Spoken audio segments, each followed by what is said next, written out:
Here's how to change your age on Roblox. So in order to do that, open a web browser, go to roblox.com and log into your specific account where you want to change your age. Then after, click on the gear icon in the top right corner to go to your settings. From the drop-down menu, select settings. From the settings page, you need to go to the account info page and you need to scroll down. And here you'll get the section of age group.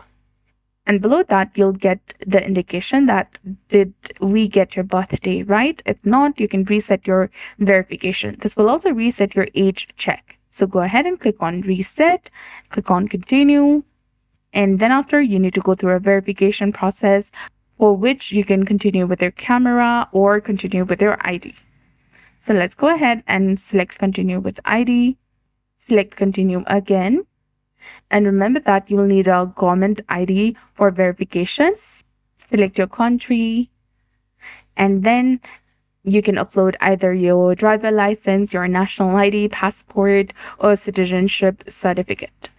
Allow camera access and take a clear photo of the card that you are using to verify, then the back of your card, and you can also verify using the camera.